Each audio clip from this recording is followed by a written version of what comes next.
I've been listening to this book by Rick Rubin, and the other day I saw this video by another artist.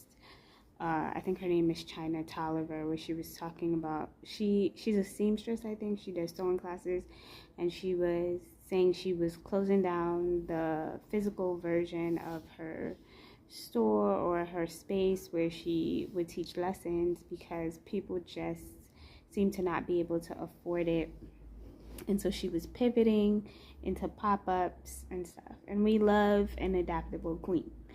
And it reminded me that sometimes I get so attached to the way I see things going that it's hard for me to pivot and to adapt. And so between listening to Rick Rubin's book, The Creative Art, I think that's the name of it, The Creative Art, A Way of Being, and seeing China's video, it made me remember that that's part of it. It's part of artistry, adapting, working with what you have versus what you thought you would have.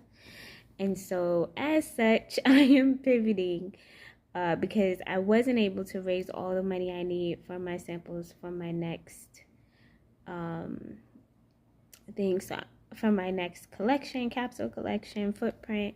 So what I am going to do is do some releases. I'm going to release one or two pieces from the collection every week, because some of them I already have seen samples of because I've produced them before. So I'm going to start with those pieces, and as people begin to purchase those pieces, and or I get a windfall or a new client in other aspects of my business, I will be able to purchase the samples for the pieces that I'm a little nervous about, and I can release those later in the month. So that is the plan. I'm not sure if this is going to be an episode of Mel Start, a process video, or just a random rambling session.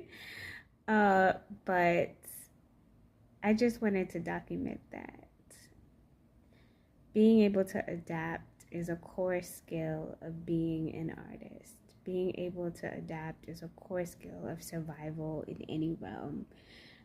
So don't be so married to what you think should happen or is going to happen that you don't allow yourself the flexibility to pivot or to adapt.